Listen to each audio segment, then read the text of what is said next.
Расти, яслама дječjim, rasti i cvijetaj, zemljo radnih ljudi, i neka mir nad tvojim ljudima vlada. Mir tvojim lađama napučini i tvome danu što se vedar budi. Rasti sretna da svi narodi vide, sa strana svih, sa juga i sjevera, kako se rađa i kako se voli, kako se brani zemlja proletera. Rasti cvjetaj pod zvijezdom slobode, pod rukom partije i pod srcem Tita.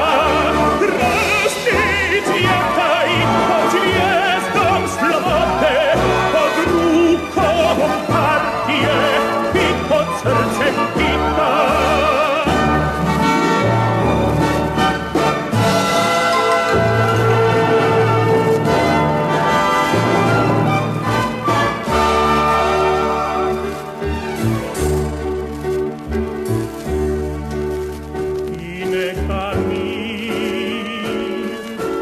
Tvojim ljudima vlada, mir tvom rudaru i tvome rataru, mir graditelju i tvom čuvaru, mir tvojoj sreći u vodi i u zraku, u pjesmi strojeva i u sjaju žita.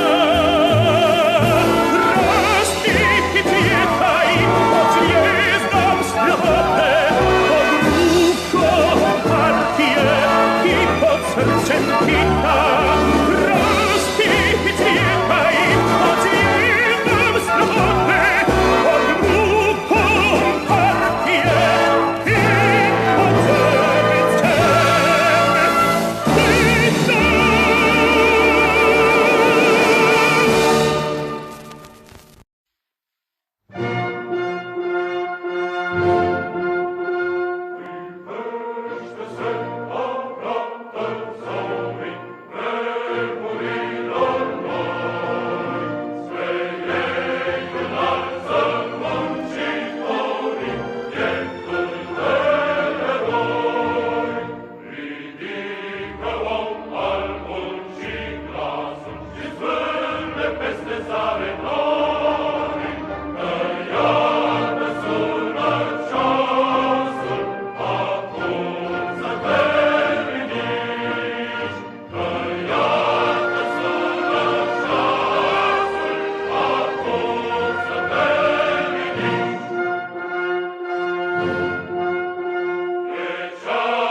The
самых окраин, южный гор до северных морей. Человек проходит как хозяин необъятной родины своей. Тут жизнь вольна и широка, точно Волга полная течет. Молодым везде у нас дорога, старикам везде у нас почет. Страна моя родная, поколение, поколение, я другой такой страны не знаю, я такой на тысячу лет. Я другой такой страны не знаю, я такой на тысячу лет.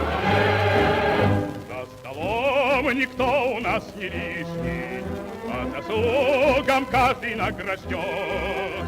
Золотыми буквами мы пишем всенародный сталинский закон. Этих слов величие и славу никакие годы не сотрут.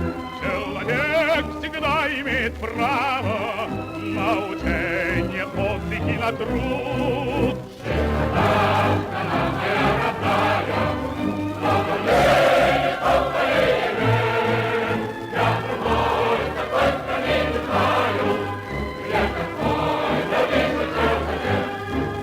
Я другой такой страны не знаю, я такой на тысячу лет. Над страной весенний ветер веет, каждым днем все радостнее жить. И никто на свете не умеет лучше нас смеяться и любить. Но сурово брови мы насупим, если враг захочет нас сломать. Как небесную родину мы любим, бережем, как ласковую мать. Страна моя родная, поколение, поколение, я другой такой страны не знаю, я такой на тысячу лет. Я другой такой страны не знаю, я такой на тысячу лет.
Greetings, everybody, and welcome.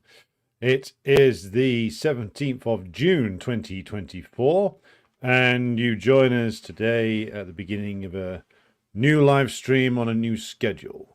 So, today's agenda, as the title of this program might have given you an indication of, is that we are going to be looking at the wars in Ukraine principally, but also Gaza, and the various different events that have happened over the course of the past few days, which are worthy of attention, particularly with regard to Ukraine. It seems that there is another crunch moment coming up. So, what we will do in the style or the new style, which we have been operating on over the last few weeks, is first of all start off by going through the first story and talk about that, and then we will take questions afterwards. So, without further ado, we will get straight into this particular business, and that is, of course, the events in Ukraine. Now, if you've been following the course of the military developments over the last few weeks, you will, of course, know that the condition of the Ukrainian military forces is getting so bad that the Western press is even having to start to address it. For instance, there was a BBC article just the other day that actually finally admitted that the Ukrainian government is having to use press gangs to force men into military service, literally pressing people into service, hence the name.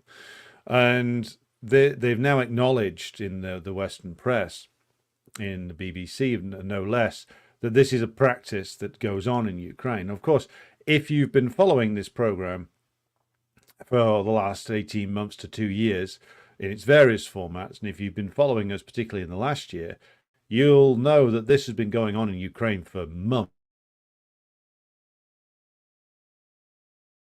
if not, well over a year now, going back before the so-called counteroffensive that took place this time last year. The Ukrainians were having to round up men, beat them up, throw them in vans, and drive them off. Now, what is significant is not only is it the fact that the Western bourgeois press has had to admit that this is going on, but also every time they make an admission about something, you can tell that the reality is much, much worse. So when it looked as if Ukraine could still be presented, or I should say, the Banderist regime that runs Ukraine as a dictatorship could still be presented as something which was a viable concern, then there was no mention at all of the press gangs or anything related to that. Now it's all going to shit, and things are visibly and obviously falling apart. Now these things are being admitted to, but they are being admitted to in partial ways. So what's not being confessed to is that the Ukrainian regime is now struggling with these press gangs, that the press gangs are being resisted by Ukrainian men and Ukrainian women, that they are having to expand the scope of their drafts to include teenagers of both sexes, and that they are essentially throwing people with barely 2 weeks training into the front lines up near Kharkov and other places on the front to try and stem the tide of Russian advances. Now, the Russian advances up near Kharkov and in other places haven't even really taken off yet in terms of what the Russians might be planning to do. And it is to that we will turn in just a moment, because Putin had a meeting with the senior military commanders recently. And before that, he also started to talk about in more detail the final demand that the Russian government is putting to the Kiev junta, because, of course, Putin has said that the Russian government no longer regards Zelensky as having any legitimacy whatsoever. In fact, it's been hinted at in not so subtle terms by Putin and other officials of the Russian government since at least the middle of last year, possibly, I think earlier as well. This has been hinted at that the entire Ukrainian government doesn't have any legitimacy, and that the Ukrainian government has basically struggled with legitimacy in the eyes of the Russians since at least 2004. Putin has said on numerous occasions now, going back all the way to his interviews with Oliver Stone, which if you haven't watched already, I would recommend that you do, that the Russian government accepted the outcomes of the constitutional coup in Ukraine in 2004, which was the so-called Orange Revolution, which forced a third round in voting, just to basically deliver the result that the US imperialists wanted. And Putin has observed that this was unconstitutional and illegitimate, but the Russians accepted it anyway. And he's made the same, and then he has observed, of course, on multiple occasions of how illegitimate the 2014 coup was. So the Russian government has basically given notice that the only authority the Ukrainian regime now has is the authority to deliver or sign an instrument of surrender. And it is to this, the demands that the Russians are making, or the proposals, I should say, that Putin put forward to end the conflict, that we will be turning in just a moment. Because Putin gave a very interesting and very in-depth speech to the Russian Ministry of Foreign Affairs. Last time he did this was 3 years ago, 2021, just when the current crisis was, shall we say, warming up. And so clearly when Putin addresses the leadership team of the Ministry of Foreign Affairs, it's over something fairly major. And so that makes it particularly worthy of paying attention to. So it's a very in-depth speech. There's a lot in it. He spoke extensively about the BRICS system, about building that, about multipolarity, all interesting stuff, but it doesn't. It isn't of immediate concern to us when discussing the war in Ukraine. This is the BRICS system and the multipolar system that is emerging is, of course, vital, but the immediate concern we have here is the war in Ukraine and his comments related directly to that. I would encourage everybody to go and read the speech in full. You can find it on the Kremlin website. There is an official English language translation on there, so you don't have to go through automated translate programs. If you're finding it difficult to get onto the Kremlin website, due to the blockers put up by the Western nations to stop you getting on Russian government websites, then just use a VPN that will allow you to select Russia as your country, which will basically, if you don't know how the VPNs work, it's essentially a disguise for where you are in the world. So it will fake you being in or being on a computer in Russia, in order to get around the blockers that your own government puts on the internet. So if you're having trouble getting on the Kremlin website, use a VPN to get around the blockers used by British and American state censors. So what did Putin say in this speech? He said a number of interesting things, and I'm going to be reading out quite a few highlights of this. I've also published the excerpt from his speech, where he specifically addressed proposals on Euro-Atlantic security. I've published that on the Marx Engels Lenin Institute website, so you can just take a look at that. And I will just drop this into the chat there, because that's worth a look as well, and we'll be going through that in just a moment. So he said a number of things which showed both the deterioration in the relationship between the Russians and the US imperialists, which of course we've all talked about before. But he said a number of things that I think are worth dwelling on. So I'll read out several quotations from the speech, and then we will discuss them. So he starts off by saying, fairly early on in the speech, the following: "Let me remind you that at the end of the 20th century, after the end of the intense military and ideological confrontation, the international community had a unique opportunity to build a reliable and just security order.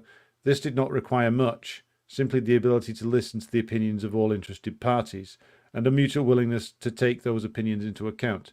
Our country was determined to engage in constructive work of this nature. However, a different approach prevailed.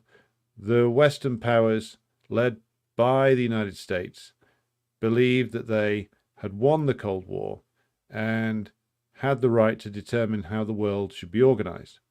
The practical manifestation of this outlook was the project of unlimited expansion of the North Atlantic bloc in space and time, despite the existence of alternative ideas for ensuring security in Europe. It soon became clear that the Western concept seen as the only viable option for security and prosperity in Europe and the world was in fact ineffective. Let us recall the tragedy of the Balkans. While domestic issues had certainly contributed to the problems in former Yugoslavia, they were greatly exacerbated by intrusive external interference. At the time, the main principle of NATO diplomacy manifested itself most vividly, a deeply flawed principle that is of no use in addressing complex internal conflicts. In essence, this principle aims to assign blame to one party, often disliked by the West for various reasons, and unleash the full political, informational, and military might of the West, including economic sanctions and restrictions against it. So, the points that he's making there are, of course, largely things that he's said before. This speech that he's given is, of course, in line with other things that he said going back a number of years now. But two things to emphasize. First of all, again, we get the common complaint of the Russian government that there was an opportunity to reshape the international order at the end of the 20th century. Now, as to Putin's own opinions on this, it is always rather hard to judge exactly how much of his own opinions go into this and how much of this is the obviously the consensus within Russian government circles. But the point to emphasize here is that the opportunity at the end of the Cold War was not as Putin presents it here. What happened at the end of the Cold War is that the Soviet leadership, led by Gorbachev, surrendered, capitulated, gave up everything. And this is, of course, then when Putin then complains that the US believed that they'd won the Cold War, well, they had.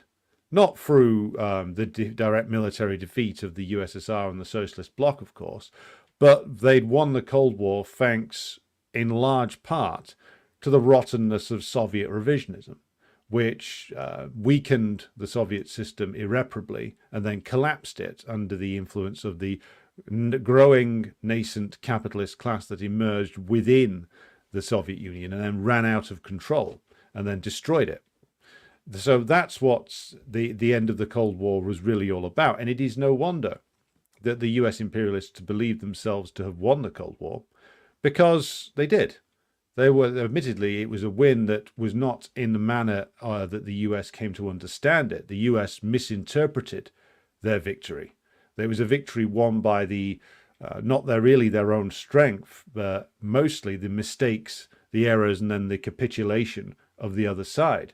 So Putin's complaint, and again, it's a complaint that the Russian leadership has had for years, that, well, the US didn't listen to us, the US didn't take us seriously, the US acted as arrogantly in thinking that they'd won the Cold War. Well, the truth is that they had. When one side gives up, not only capitulates, but destroys their own country, which is what the Yeltsin clique did. Remember, the comprador element in the USSR moved from backing Gorbachev to, when Gorbachev was of no use to them anymore, backing Yeltsin. And Yeltsin carried out the job of destroying the Soviet Union.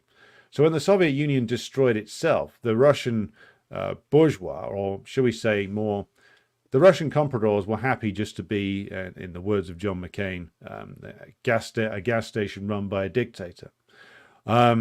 The national bourgeois, who we've talked about before on this channel, expected to be cut into a deal with the US imperialists.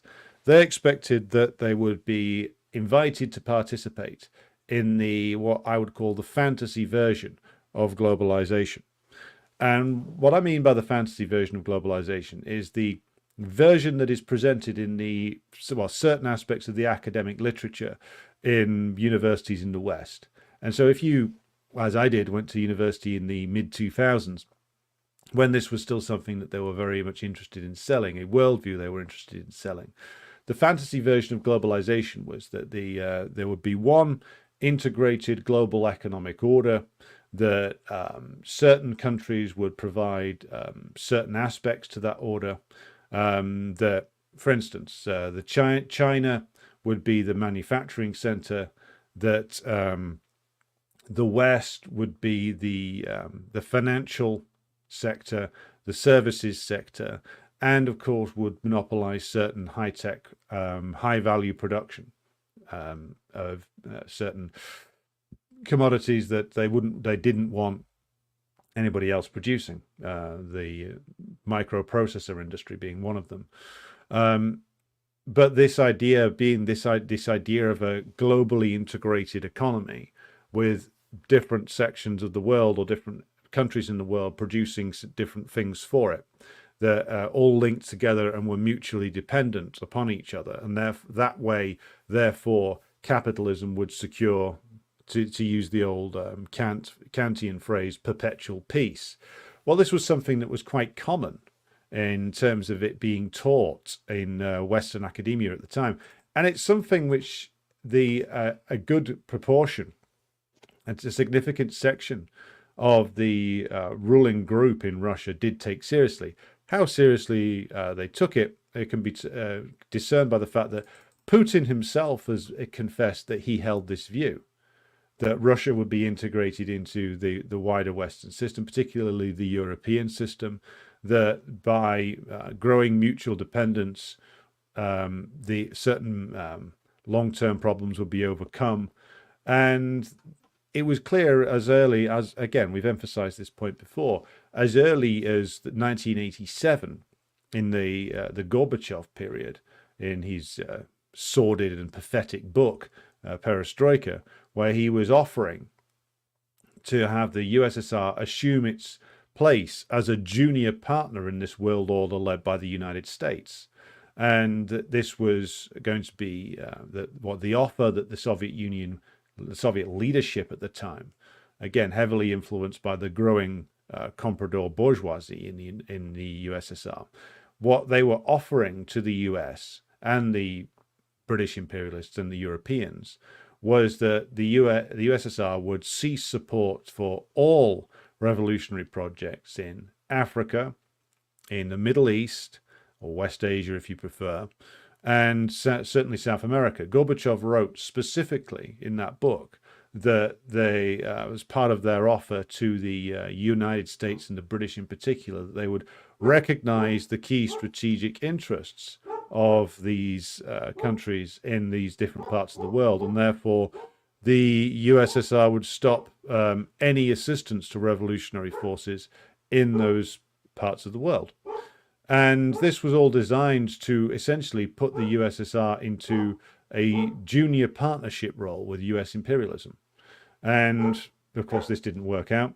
And so this led to, of course, the wholesale surrender organized by Gorbachev and Shevardnadze, which involved them pulling the plug on the Warsaw Pact, pulling the plug on, and if you believe some sources, helping to orchestrate what are now referred to as color revolutions in the Eastern Bloc. Certainly in Romania, it is alleged, credibly alleged, that Gorbachev and co. Were as invested in the removal of Ceausescu and the destruction of the socialist system there as the US imperialists themselves were. So this is the nature of things in terms of the standard complaints of the Russian government. And the way in which this has turned out is that, of course, it hasn't worked for them. All the attempts that were made to offer a partnership with the West, to offering the Russian Federation would play a role in an integrated economic order. All of that is, of course, cast aside. The real talk, the real planning of the US imperialists was conducted in the early 90s. Their plan has been consistently implemented or pursued ever since then.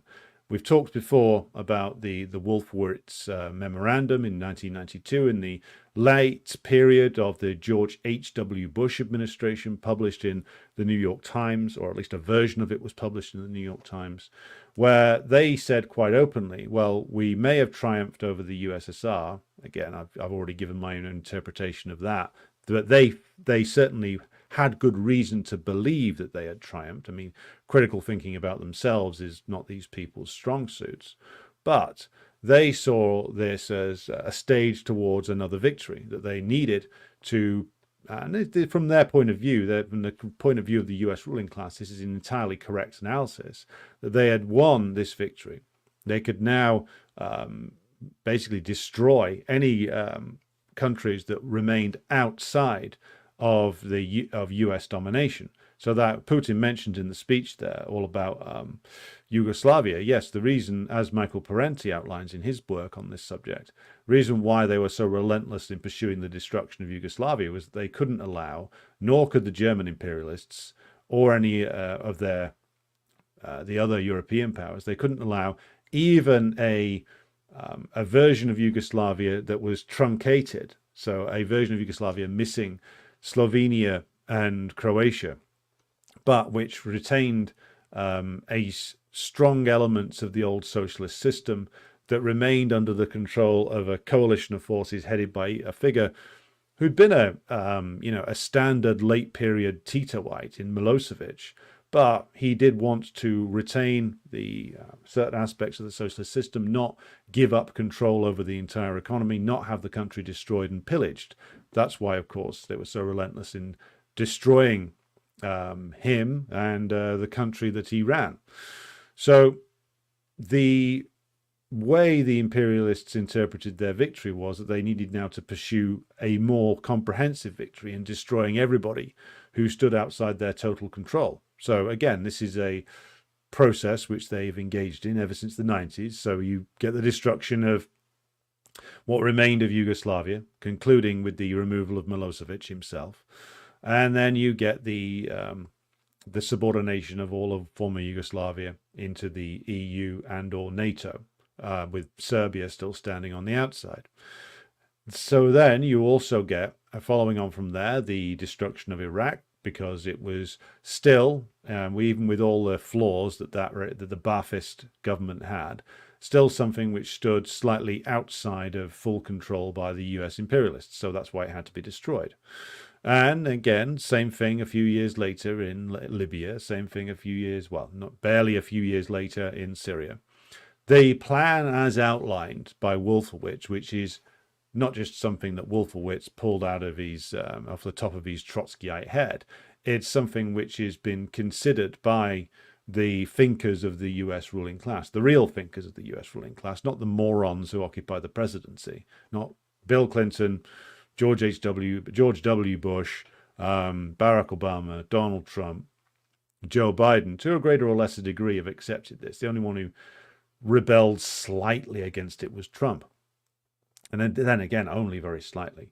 So the real needs of US imperialism are, of course, expressed by the likes of Wolfowitz, which is for, the old phrase that Bill Kristol is fond of, full spectrum dominance, meaning they need to be able to control the entirety of the world and subordinate it to themselves. So it's not partnership. All the guff that was spouted in the 90s about partnership and mutual dependence and peace via mutual economic dependence, the kind of crap that you would periodically get pumped out by propagandists in the State Department or in Thomas Friedman columns.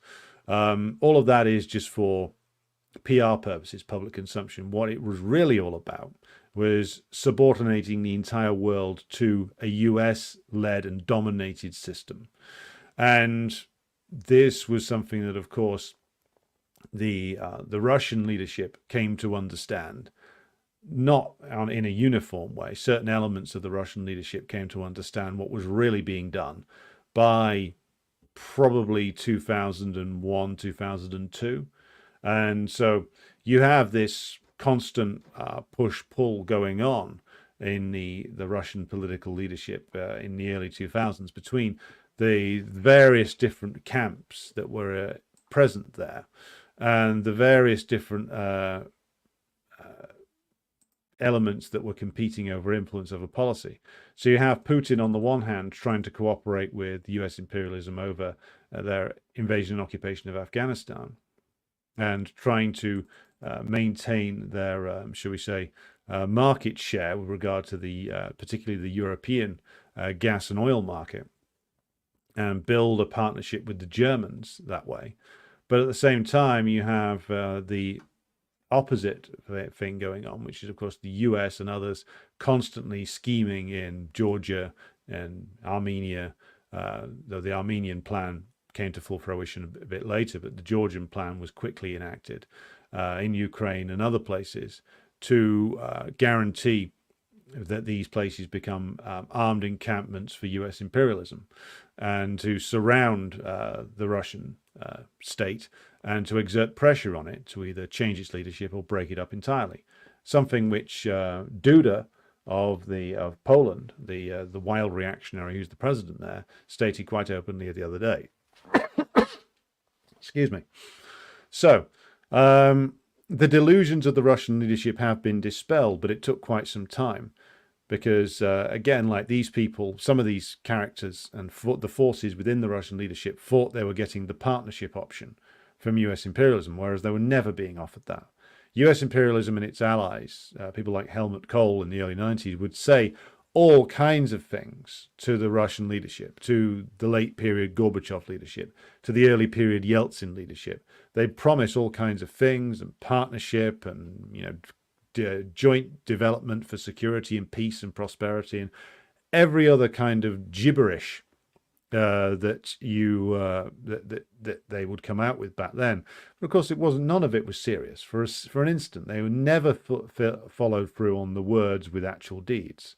So, Putin goes on to comment about how the European politicians are more afraid of falling out with Washington than they are of their own populations, and how that this is weakening Europe. And of course, we've talked about this many times before on this channel, that the Europeans are a sort of pathetic remnant of a power these days. They're more dependent upon US imperialism for their own power, and they are dependent upon US imperialism, particularly in places like Africa. But of course, at the same time as they are dependent upon the US for military support in the African nations, US imperialism is also scalping them. So two things are going on at the same time. The European leaders know very well that without US military support, their own imperialist agenda doesn't work. But US imperialist support to the Europeans also comes with a very high price tag, which means that basically that even if the US will essentially assist them temporarily in holding on to their neo-colonial regimes in some of the African nations, the US will also muscle them out, as the US is doing to the British in Kenya. The US has been slowly pushing the British out in terms of becoming the primary imperialist power in Kenya over the course of really the last 30 years or more. They're doing the same to the French now in Côte d'Ivoire, where the French have been forced to consolidate in the more reliable puppet regimes on the west coast of Africa. But the US is also heavily present in those areas as well. And they have far greater capital to move around. They have far greater resources. So it'll be them that inherits the relationship with the compradors on what is in English known as the Ivory Coast, and other places too. So the European imperialists are stuck in the same bind that they've been in since 1945. On the one hand, they desperately need the US, as they did back then, to prop them up and to recreate their states as the US did after World War II. But that came with a price, which is that the price the US imposed was never about, as some US propagandists say, about the US being opposed to colonialism.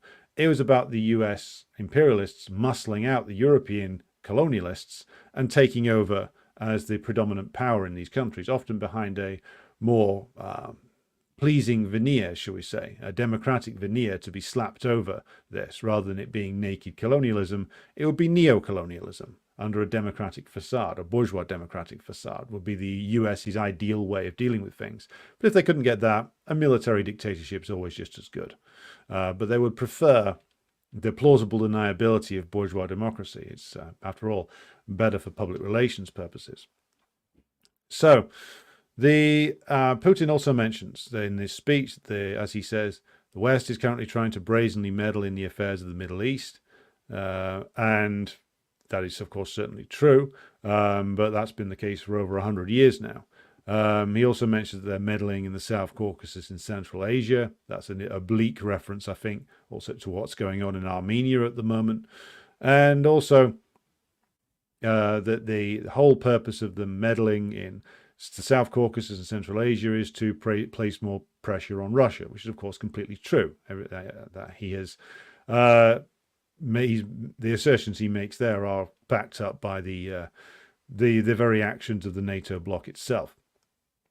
So we now will turn to the two things, the proposals being made for the resolution of the Ukraine war as Putin has seen it.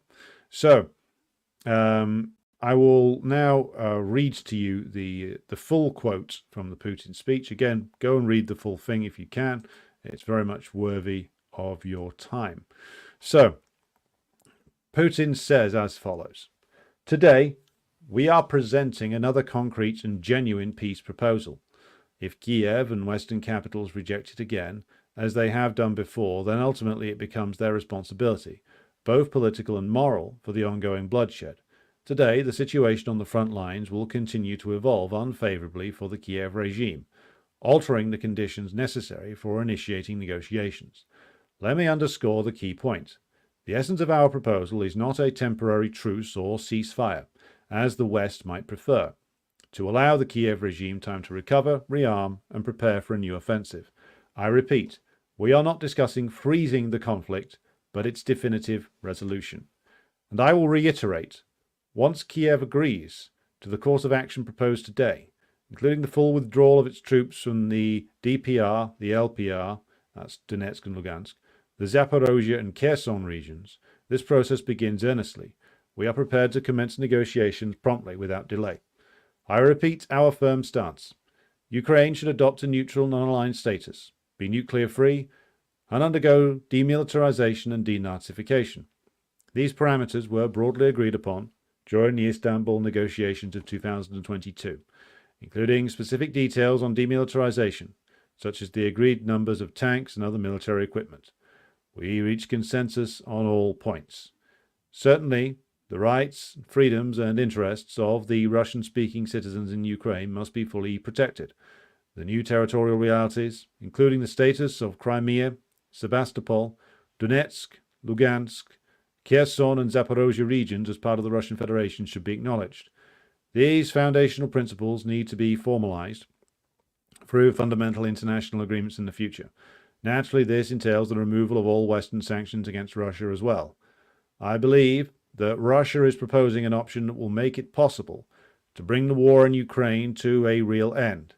That is, we call for turning the page of history and, although with difficulty, gradually, step by step, restoring relations of trust and neighborliness between Russia and Ukraine and in Europe as a whole. Having settled the Ukrainian crisis, we and our partners in the Collective Security Treaty Organization and the Shanghai Cooperation Organization, which today are still making a significant and constructive contribution to the search for a peaceful settlement of the Ukraine crisis, as well as the Western partners, including European countries that are ready for dialogue, could embark on the fundamental task that I spoke about at the beginning of my statement, namely, the creation of an indivisible system of Eurasian security that takes into account the interests of all the states on the continent without exception. Of course, a verbatim return to the security proposals that we put forward 25, 15, or even 2 years ago is impossible, as too much has happened and the conditions have changed. However, the basic principles and, most importantly, the very subject of dialogue, remain unchanged. Russia is aware of its responsibility for global security and reaffirms its readiness to talk to all countries.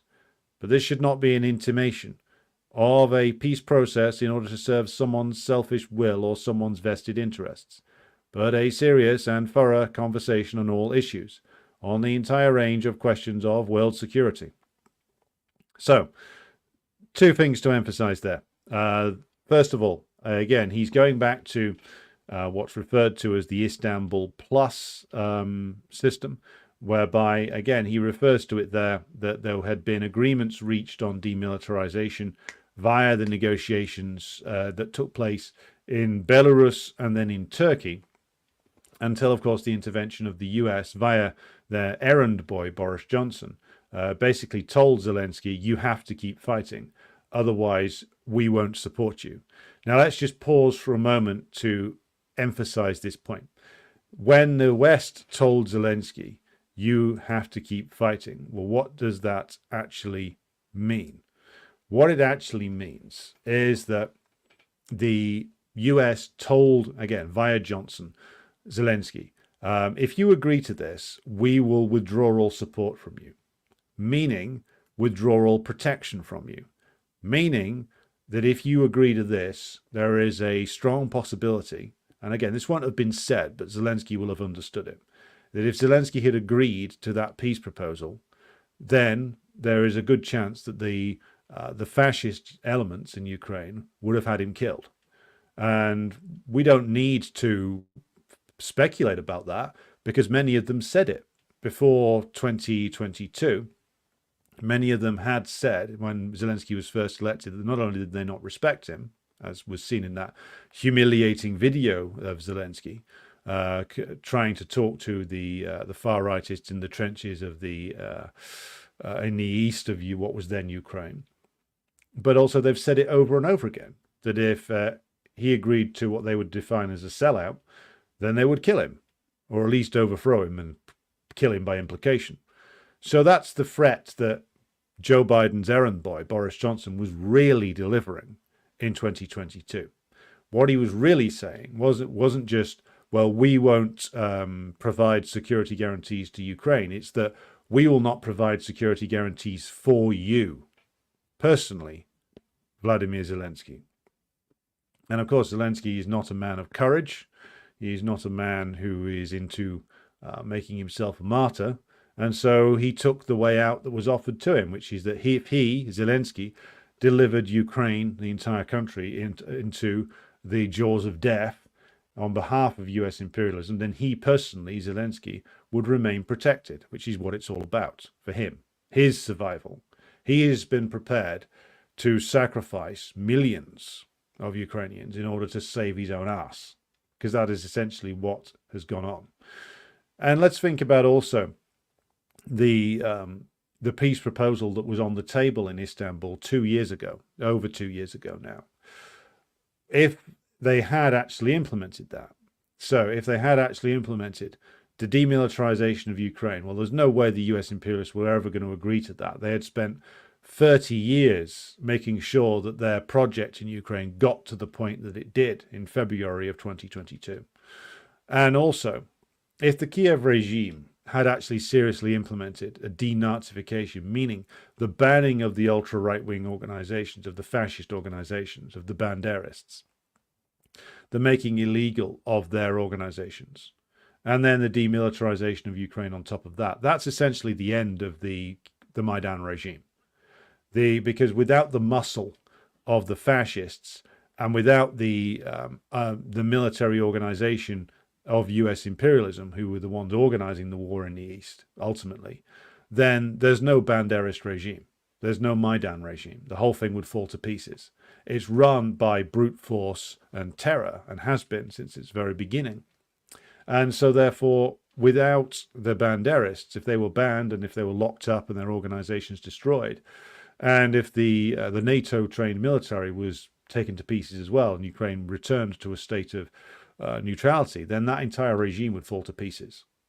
So it's quite a clever demand that the Russians are putting forward, because what they're essentially saying, what they were saying in 2022 to the Kiev regime, is saying, well, you say you're a sovereign and legitimate and independent government. Okay, fine, then you should be able to agree to this. And bear in mind, the Istanbul demands that the Russians were putting forward were much less in terms of territory.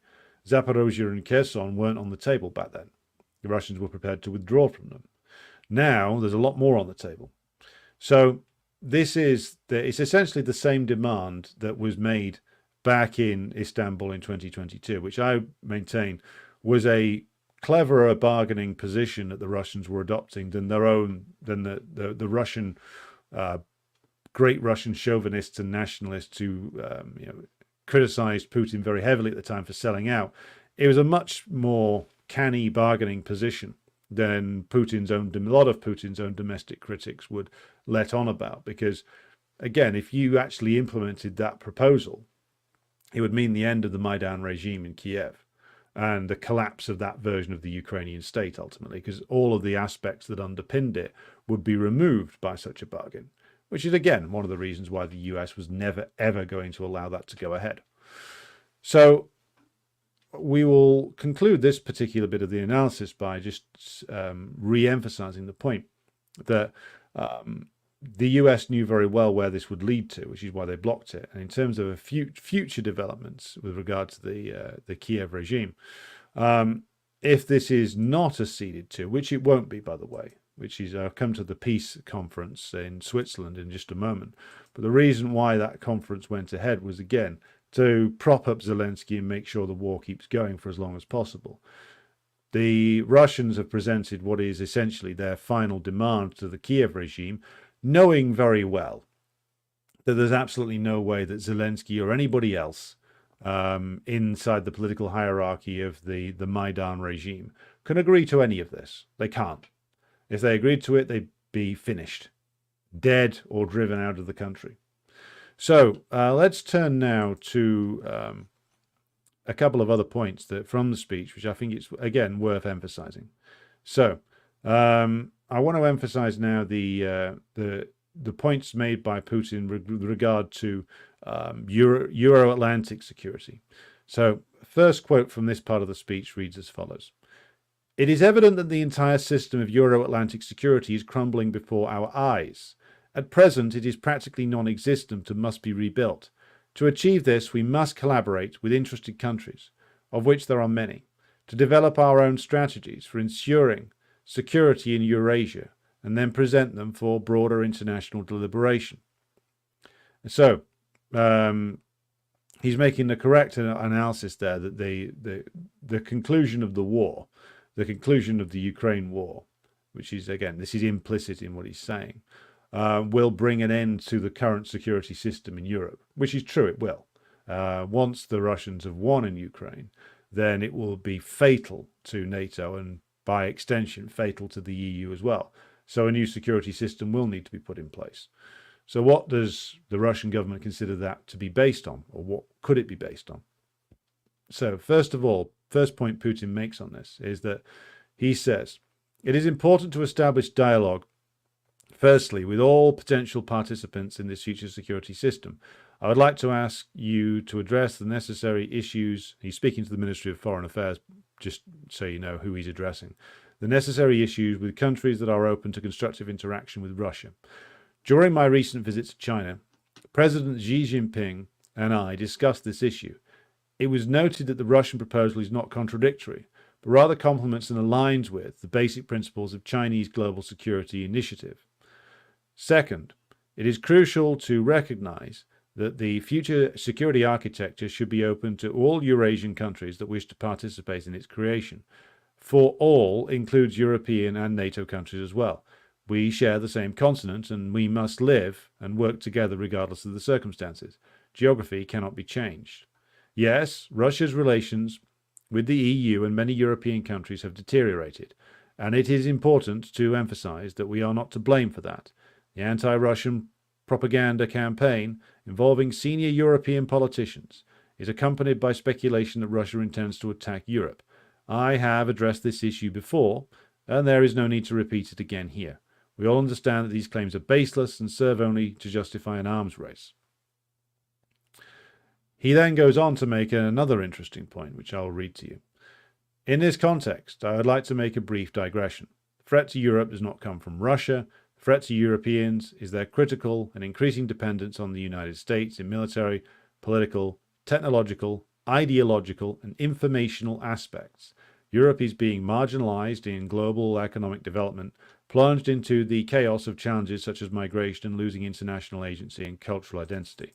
So again, like whenever you read a Putin speech, there's always a very much a sort of a combination of things that go into it. There's various influences that come from the Marxist-Leninist tradition. There's also elements that are thrown in there by his speechwriters to make an appeal to what the Russian government, I would say, ill-advisedly regards as oppositional forces on the right wing of European politics.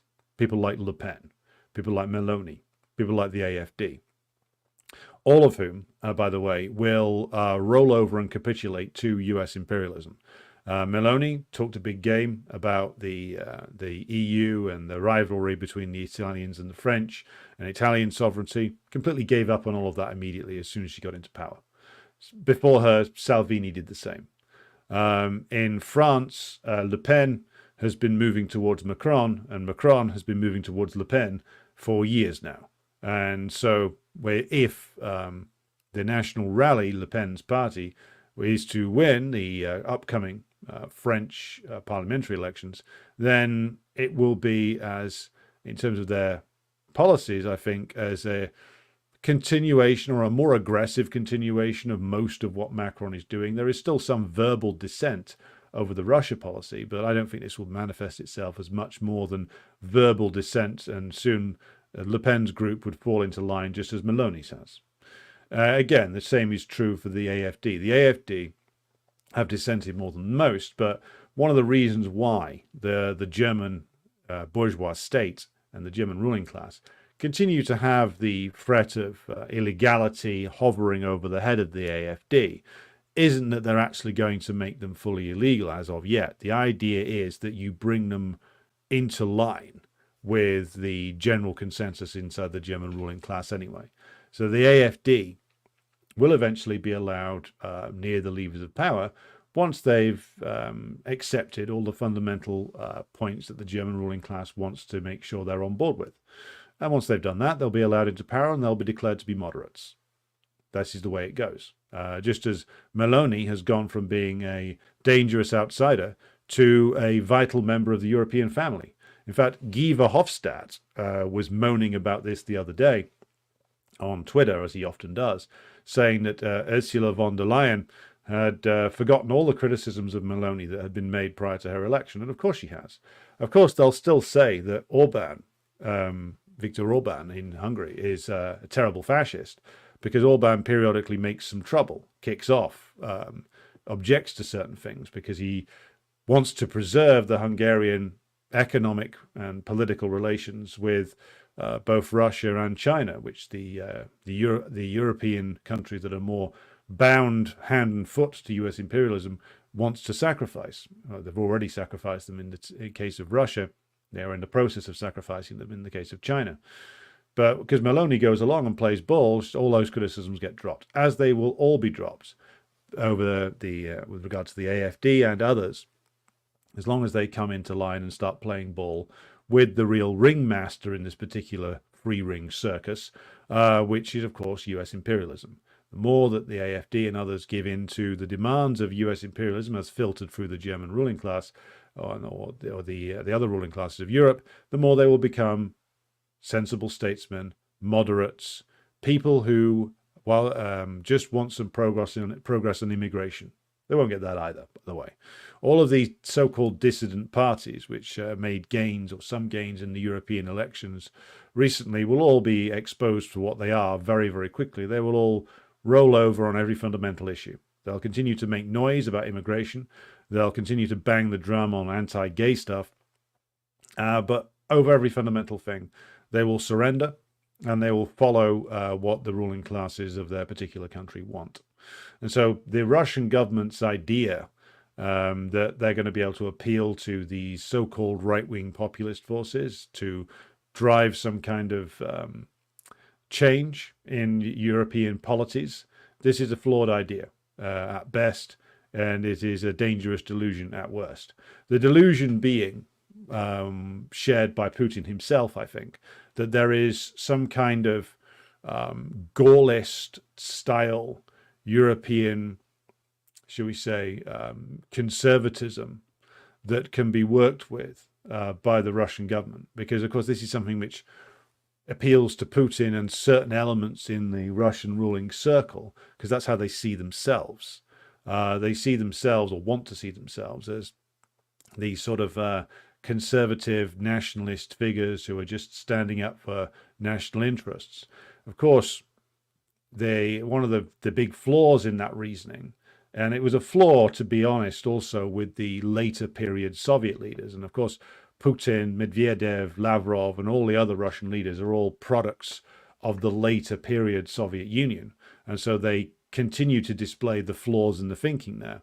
They continue to think that there is some kind of bourgeois nationalism of some kind to come out of the European countries that will do the sensible thing, as they see it, that will make peace with Russia, that will loosen the grip that US imperialism has on them. This is wrong, and the Russians could learn something if they go back and consult Stalin, which is that where Stalin made the correct observation that the Europeans were put on rations by the United States in 1945 and haven't come off them since then. And this is true. The Soviet leadership kept making, for opportunistic reasons, they were desperate to to build some sort of partnership with the European countries, be it Italy, West Germany, or France, and so would dive on any offer that was made or any potential progress that could be made with figures like de Gaulle, figures like Willy Brandt, or the various circulating rulers of the Italian Christian democracy. And again, they're making a similar error here with this, in thinking that there can be some kind of arrangement made with the so-called populist right-wing forces. No, all of these forces will fall into line behind US imperialism, just as Maloney has done. There's no hope of the Russians getting any change out of these people. But again, the Russian leadership has to learn by being betrayed over and over again. So Putin goes on to talk about other points that need to be made here as to a potential future security system. So the idea of a common European security architecture, that's something that Russian leaders have talked about for quite a long time now. It goes on to make a couple of other points. So he says on third point, it is necessary to significantly intensify the dialogue process between multilateral organizations already operating in Eurasia to promote the idea of a Eurasian security system. Above all, such organizations as the Union State, Collective Security Treaty Organization, the Eurasian Economic Union, the Commonwealth of Independent States, and the Shanghai Cooperation Organization. We consider it possible that other influential Eurasian associations from Southeast Asia to the Middle East will join these processes in the future. There is, and therein lies a certain clue. So the reason why he's addressing the Europeans there is for the reasons I've just outlined a moment ago. But the real meat of the proposal really revolves around Eurasia and really revolves around the former Soviet Union. So he says that the organizations like the Union State and the CSTO and the Eurasian Economic Union and the CIS, what are all of those? Starting with the CIS, CSTO, EU, and the Union State. Well, the Union State is Belarus and Russia.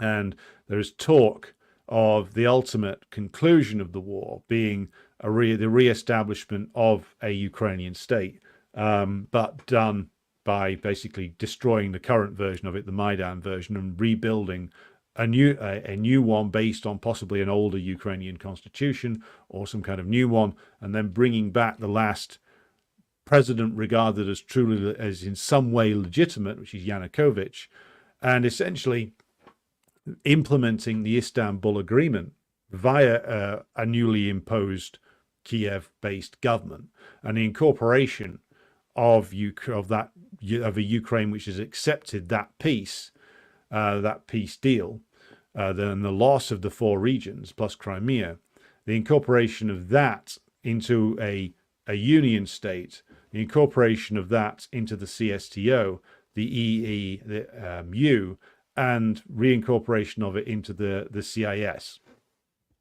Meaning that what's actually taking shape, and this is a constant process of integration that has been going on via the dialogue between the Russian and Belarusian governments, a more and more integrated union state, a more and more integrated military command between Belarus and Russia, meaning that ultimately there is the idea of fully integrating the new regenerated Ukraine into that system. Bear in mind, in the Soviet period, Ukraine and Belarus were both members of the United Nations from its foundation. And this will probably be the case again. The refounded Ukraine will probably take the form, as outlined by Putin here, be integrated into all these organizations. And the Russians will simply declare that any debts or contracts signed with the West post-2014 are null and void. That it's easy for the Russians to do that because essentially, as Putin outlines in the speech, the US has already broken international contract law, various pieces of international law via their sanctions regime, via their theft of Russian assets that were stored in Europe and elsewhere. So the US has already driven a cart and horses through the international law when it comes to contract law. So it's very easy then for the Russians, if they want to reconstitute a newer version of Ukraine, just to say, right, okay, you've done that. Well, then all the deals you signed, all the debt that you've incurred via propping up an illegitimate regime, all of that is now cancelled. You've done this to us, we'll do this to you. And therefore, the new Ukraine will have to be completely integrated into all of these systems which he's talking about there. Is it likely to be the case that anybody in the immediate period in the European Union might be interested in joining these? The only one that comes to mind would be Hungary, maybe, given the enormous amount of deals going on between them and the Chinese anyway. The other one that would be interested is, of course, Serbia, historically close to Russia, and would be interested in joining some of these organizations, and would finally enable the Serbs to break free from certain pressures imposed upon them by the US and the British imperialists. So, Putin talking about Eurasian associations and common European frameworks there, but focusing mainly on these organizations which the Russian government will use to implement the post-war peace in Ukraine. Fourth point, he says, fourth, we believe that the time has come to start a broad discussion of a new system of bilateral and multilateral guarantees for collective security in Eurasia. At the same time, it is necessary in the long term to gradually phase out the military presence of external powers in the Eurasian region. Well, who could he possibly be referring to there? I think that the external power would be, of course, the United States. So, external powers in the Eurasian region. Well, that's, again, like we say, the United States. It also means there is some attempt by Macron to establish a French presence in Armenia. Basically, this is bad news for Pashinyan and his rather erratic regime. It's also a sign that things are going generally the Russians' way in places like Georgia now, which it hasn't been going their way for a long time. But the US imperialists, not only because they're losing, or their puppet regime is losing in Ukraine, but they overplayed their hand in Georgia to the point where the Georgian government is now pursuing the full normalization of the diplomatic relationship with the Russian Federation, which of course hasn't been the same since at least 2008 and has been problematic ever since the Soviet Union broke up due to the war in Abkhazia and the war in South Ossetia. Now, the Russians and the Georgians, if they were to be able to reach some kind of lasting settlement with regard to Abkhazia and South Ossetia, which I'm sure the Russian government has strong motivations to reach such a settlement, it would essentially pull Georgia out of the orbit of the US imperialists. And again, it's a difficult one, but the fact the US has so catastrophically overplayed its hand now enables the Russians to push forward with this. It also means essentially that the remaining relations, shall we say, between the Armenians and NATO are going to come under increased pressure. Pashinyan is in deep trouble in Armenia, even though it's not fatal yet, but his authority is being progressively destroyed inside Armenia. One point that Armenians frequently make, Armenians actually are resident in the country, is that Pashinyan's primary strength comes from people who are directly linked to the US imperialists and are employed by them, and from the pro-US imperialist diaspora. So again, this is clearly a sign that the Russians are moving towards a different formulation with regard to the acceptability of the presence of US imperialism in the Eurasian region. And this is something that, of course, they will have talked about extensively with the Chinese. So it means basically that once the Russians win this war in Ukraine, that any remaining attempts by the US to secure any long-term military presence in the CSTO or Eurasian Economic Union countries is going to be a no-no. Meaning, of course, also that the issue of the biolabs that have been set up inside the region, which we will be coming back to in a future program, that will have to be revisited. And I'm willing to bet that the Russians will be saying to all the Central Asian countries, the former Soviet states, it would be better if you evicted the US entirely, including from their biolab systems, which operate in quite a number of the former Soviet Union, former Soviet states. So to me, that's a clear sign that the phasing out, what Putin says there, isn't just about military bases, because there's not that many of them in the Central Asian countries. I think the US does have some small presence in some of them, but also it means the biolabs going. And this is why the Russian government issued that joint statement with the Chinese a while ago about issuing a statement of concern about the activities of the US with regard to the biological weapons, possible biological weapons research that's going on in these laboratories. So we can expect pressure to shut them down as well. And if, again, once the Russians have won their war in Ukraine, most of the rulers of the former Soviet states, even those who've been somewhat aloof from the CSTO and the Eurasian Economic Union, such as Uzbekistan, well, all of those will start to come on board. And any remaining US military presence in the region, no matter how small, will start to become, shall we say, harder and harder to sustain. So these are all positive things, by the way, if pulled off. So, fifth and final point here. Putin says, fifth, a crucial part of the Eurasian security and development system should definitely be the issues of the economy, social well-being, integration, and mutually beneficial cooperation, as well as addressing such common problems as overcoming poverty, inequality, the climate, the environment, and developing mechanisms to respond to the threats of pandemics and crises in the global economy.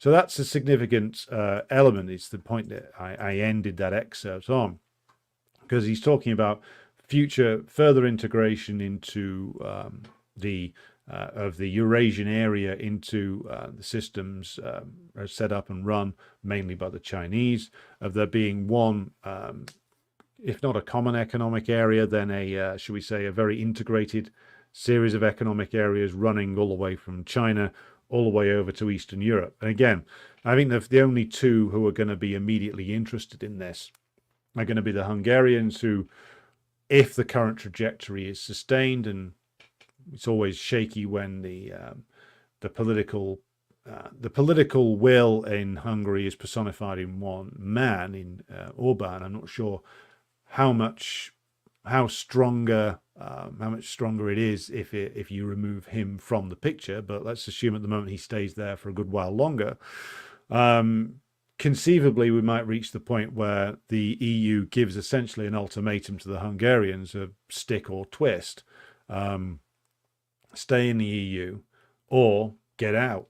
Stay in the EU and agree to everything that we want, or we'll kick you out.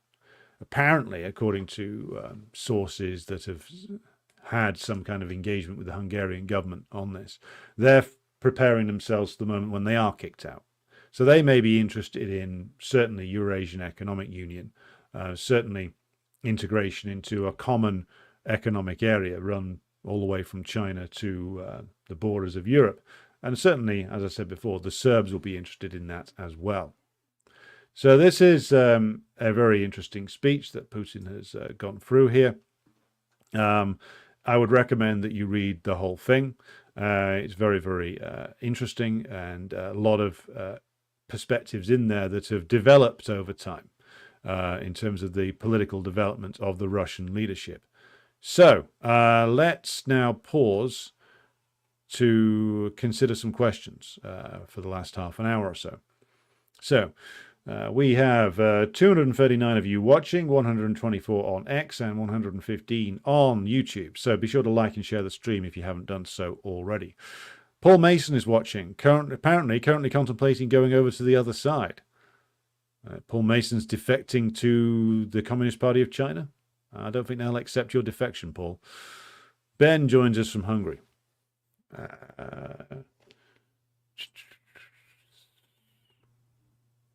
Just making some edits there to various characters who have shown up in the chat who shouldn't be here. Kawabi says tea, and I say hello. Jerry joins us from Hampshire. Kevin joins us from Sligo. Sean says hello to all, welcome to all from the Tractor Warehouse number 6 in sunny Cornwall. Well, hello to everybody at Tractor Warehouse number 6. Good to have you with us. Davey says 3 p.m. scheduled start presents an excellent skiving opportunity. Well, glad to provide you with the opportunity to skive. Terry, my comrade from the Wirral, joins us. Good afternoon to you. Arnold joins us from a wet Bridlington. Lee is with us. Good afternoon to you. Eric joins us from North Carolina. We have Irish Partisan joining us from Minsk. We have Dingo Ate Me Baby, the man with the finest name on the internet, joining us. And we have Christopher Rogers coming from Hong Kong, People's Republic of China. Carolus Maximus is here. Yes, Jerry's asked the question that Don from the Revolution Report is going to the DPRK with Putin, because of course Putin is visiting Best Korea, as some call it, the DPRK tomorrow, and on going into the 19th. Then he's visiting Vietnam. Don is going to go to both, I believe. So we are going to try and set up a discussion with Don when he gets back from DPRK in Vietnam, so he can talk to us about his experiences there. So expect a discussion with Don Corter of the Revolution Report to be on the channel pretty soon. We have Dr. Eagle Talon, who joins us and says, hello from the land of the Miami peoples, now known as Indiana, by the colonizers, rural Indiana. Conservative neoliberal hell. Well, it's good to have you with us, Doctor. And Grassy Knoll joins us from Seattle, Washington. Dr. Eagle Talon says, any thoughts on the launch of the Revolutionary Communists of America? Is that by the AMT? I have almost always discounted and have been exclusionary the Trotskyites, and honestly, the ones I've met in real life are just as great as non-Trots opinions. We've talked about this extensively before. This is a rebrand done at the instigation of the state. Trotskyites, I mean, I was one myself, if you've not watched this program before, and you're not familiar with my personal political history. Look, Trotskyite organizations are there to lead people down cul-de-sacs. Now, many of the individuals you will meet who are involved in these organizations will not know that that is what is being done to them. I didn't know 10 years ago. So, yeah, some of them will be quite sincere, but they're members of organizations which have fundamental problems in their analysis of the situation, and are leading their members in a reactionary and pro-imperialist direction, disguised with ultra-left language, which is what the Trotskyites always do. It's a rebrand done at great expense. As to where they've got the money from, that's an interesting question. And it's a rebrand which is only going to be, she's designed to lead, especially younger people, down a dead end and to disillusion them, as they've done for nearly 100 years now. Lertis says, best to avoid certain Zionist-owned VPNs. A little research goes a long way. Very true. Okay.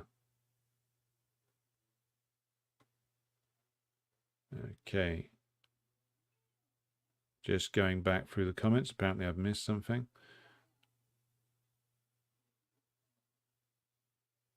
Jerry says, some say it's fascist and reactionary to be against transgenderism. Thoughts?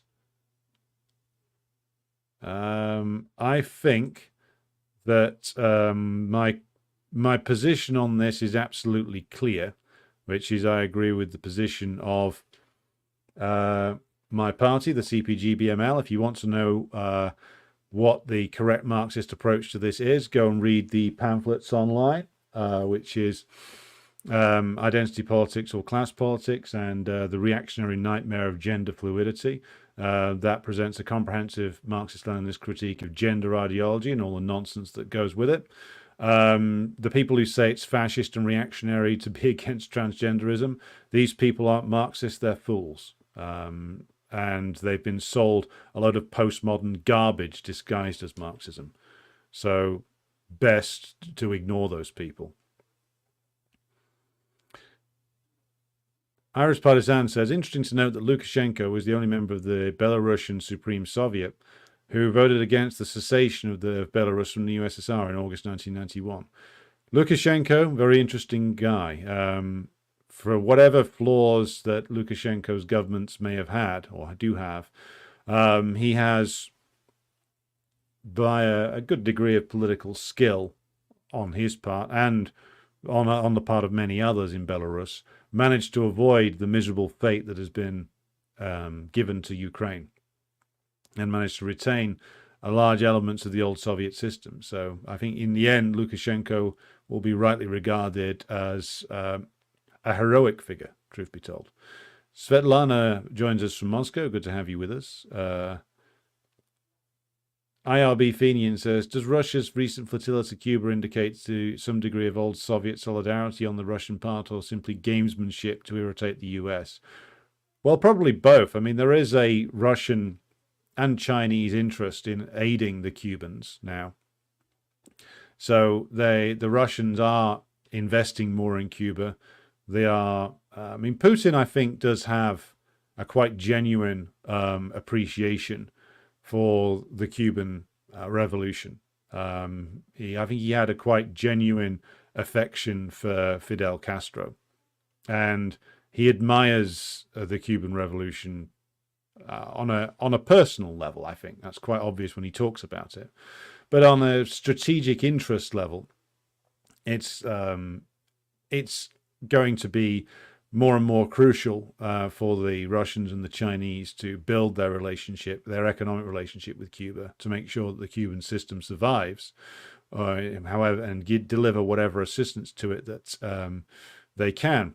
So I don't think it's just old, should we say, sentimentality. I think the US is going to try and stick their oar into Eastern Europe, Central Asia, Eurasia. So the Cubans are going to benefit to a certain extent by essentially the Chinese and the Russians retaliating in some ways. But also, again, like the Chinese and the Russian vision and the development of BRICS and other institutions is looking to integrate Cuba, Venezuela, Nicaragua, Bolivia, and the other socialist countries or countries going through revolutionary processes, as all of those places are, and integrate them into shall we say, a better economic order than the one they've largely been excluded from in the US-led one. So it's part of a bigger picture that is developing here. But it's certainly positive that the Russians are increasing their relationship with the Cubans. Certainly positive for the development of the Cuban Revolution, I would say.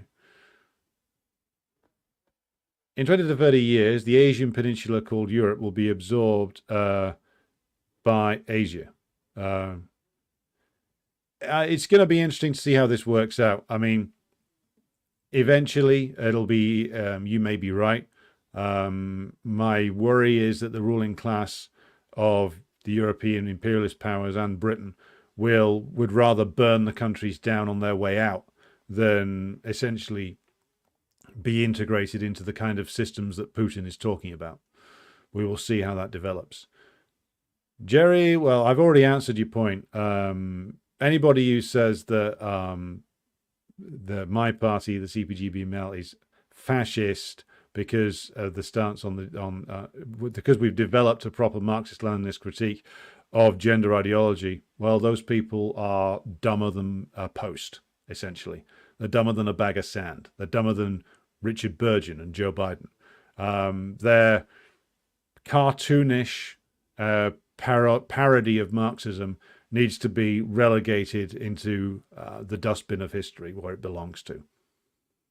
Read the critiques, make your own decision, is all I'll say with regard to that.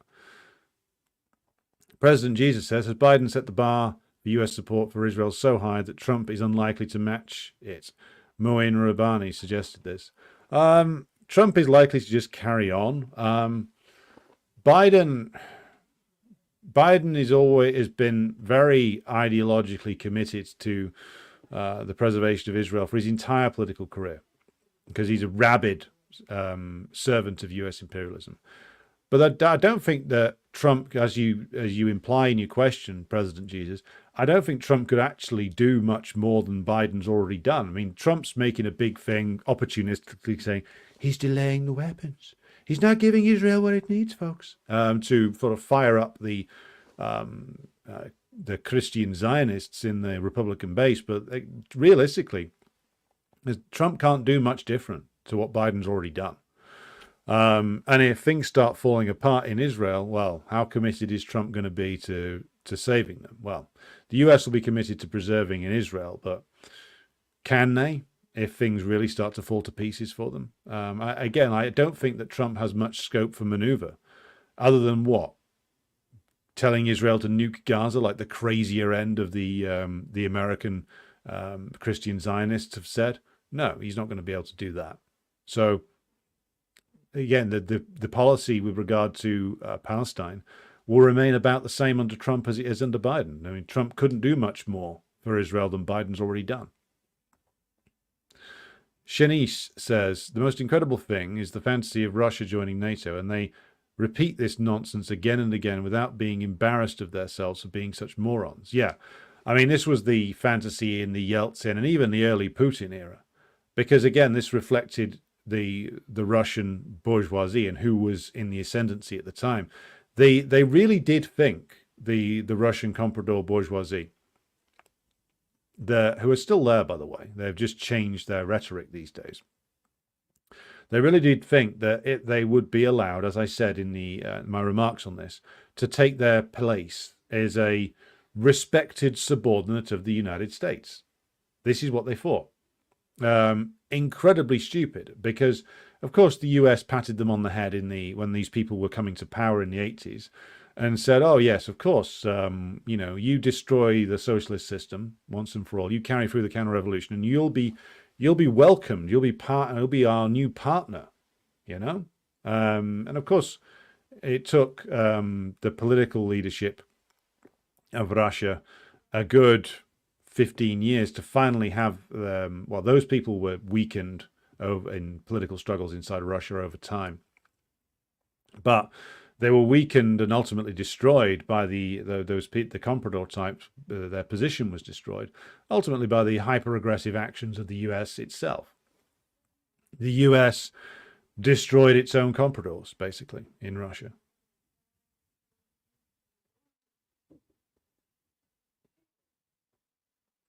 Well, Shanice, thanks for the compliment about my vocalizations, but I think even if I was to read the agreements proposed by Putin in my best reading voice, I really don't think that the US imperialists would accept it.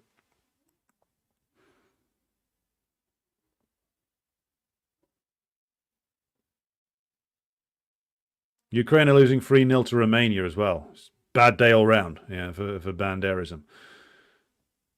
Kobe says, this is why the right wing in Europe is a joke. It's always been a joke.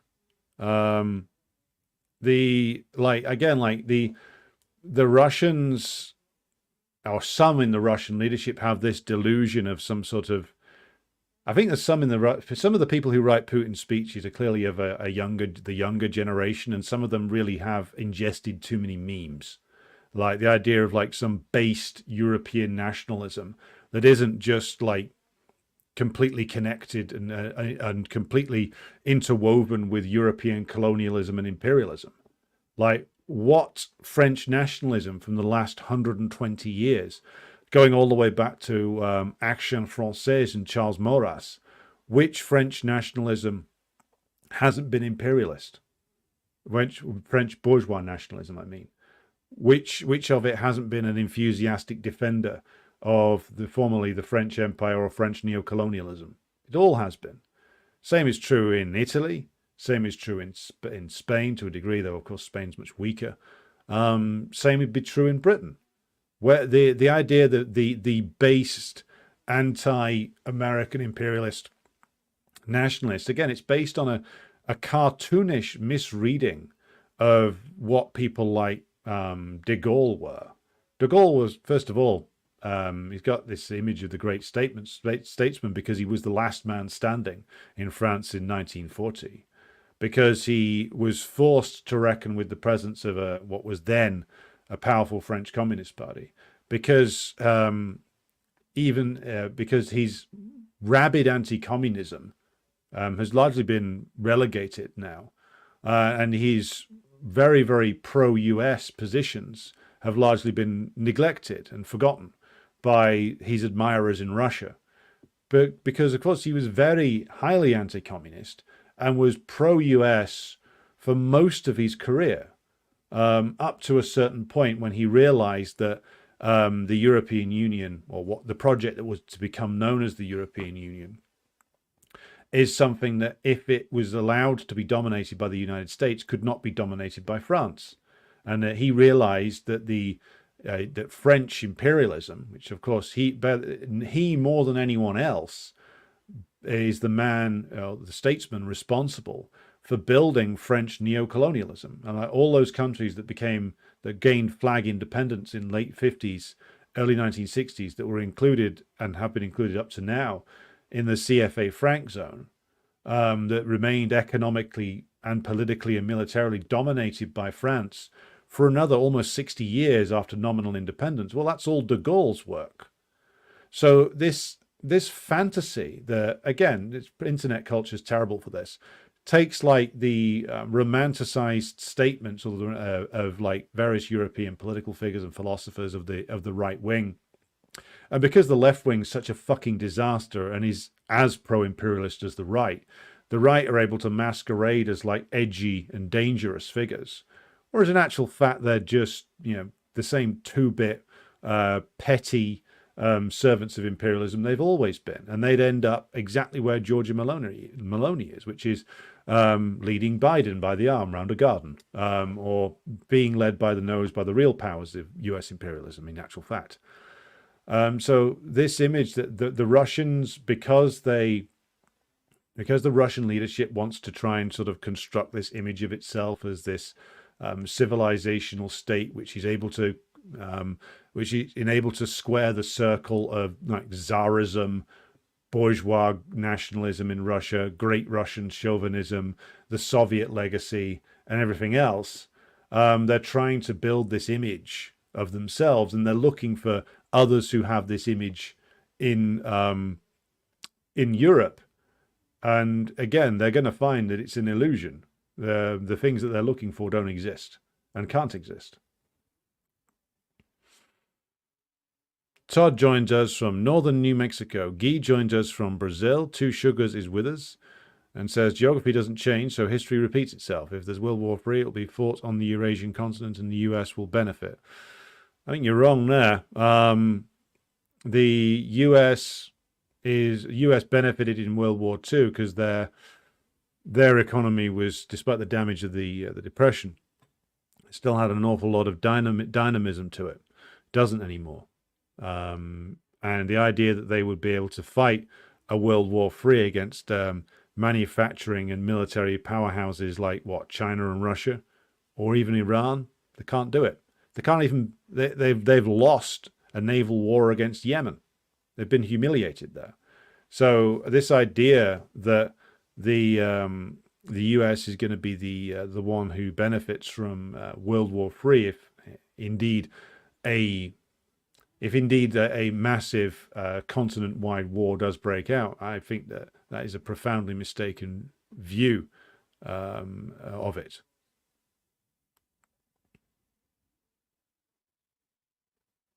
The Roberts Zvoronich asked a question about the Doctor's plot.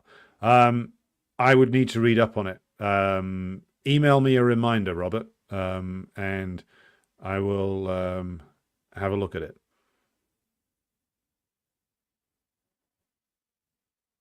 Starmer was once a trot, says Christopher Rogers. Yes, he was, and he's also an intelligence asset. And those two things go right alongside each other. We will be addressing that in the general election show on Wednesday. President Jesus asked, what was your position on Cuba as a Trotskyite? Stupid. Basically mirroring the American SWP. The Trotskyites will always say they defend the achievements of the Cuban Revolution, but they want to see a workers' revolt and an anti-bureaucratic revolution against the Cuban system. That's what we used to say as Trotskyites. Basically, just subtract all the verbiage from that, and what you end up with is that Trotskyites, in actual fact, support the overthrow of the Cuban government. As a full-timer mistakenly put it to me, he revealed the truth about this in an argument he was having with an older worker who was saying, well, we've got to back up the Cuban system and defend it. And this full-timer from my former party was banging on about, no, we need to overthrow the bureaucratic structure. What they mean is overthrow the Cuban Communist Party, overthrow the state. That's what they mean. That's what the Trotskyist anti-bureaucratic revolution meant when it came to Eastern Europe and the Soviet Union. That's why so many Trotskyites were all in favor of Gorbachev and all in favor of even Yeltsin.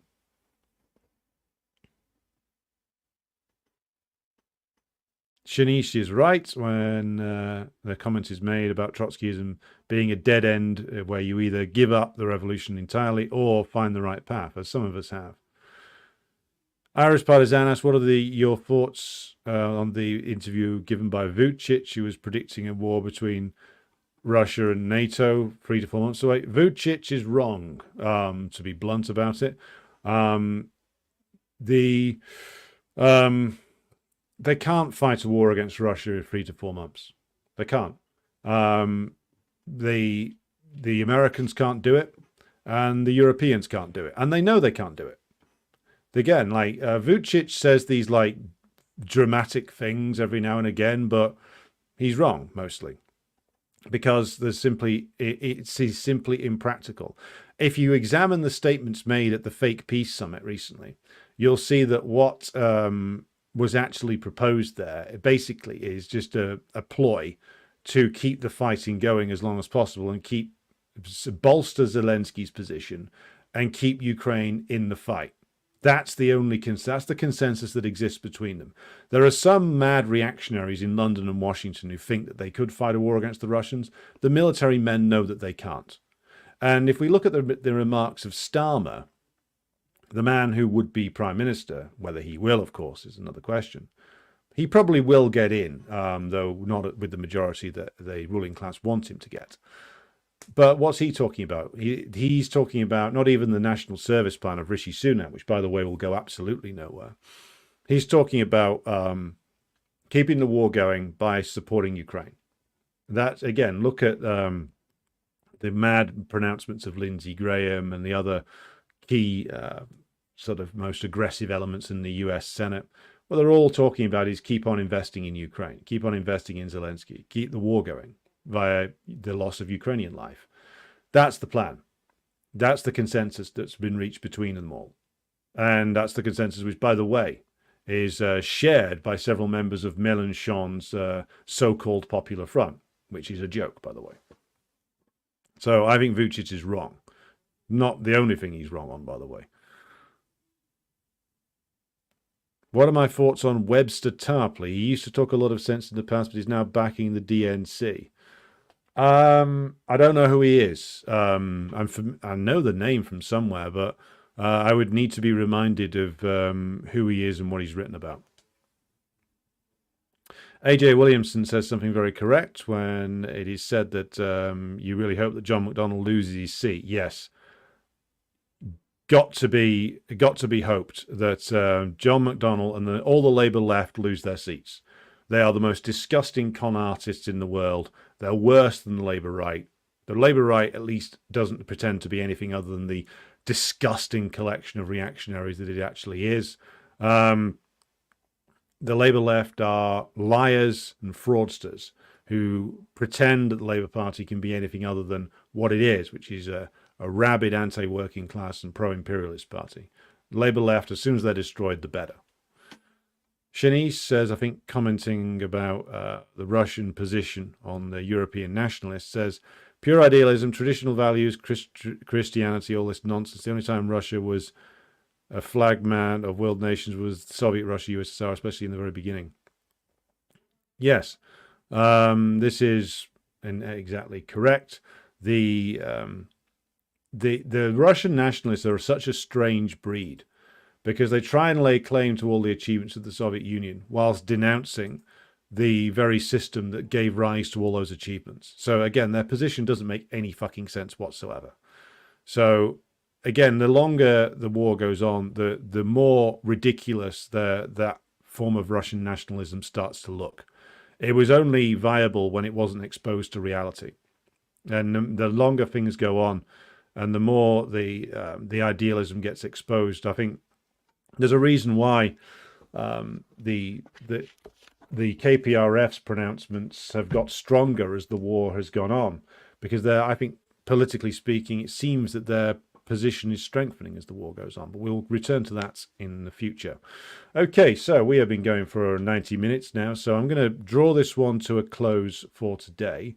Upcoming programs this week include a general election special on Wednesday, pre-recorded program regarding the next installment of our Stalin series on Thursday, and then back to look at the developments in the struggles against neocolonialism in the Sahel on Friday of this week. So please join me for all of those. Again, recent programs will soon be uploaded as audio and transcript forms to Patreon.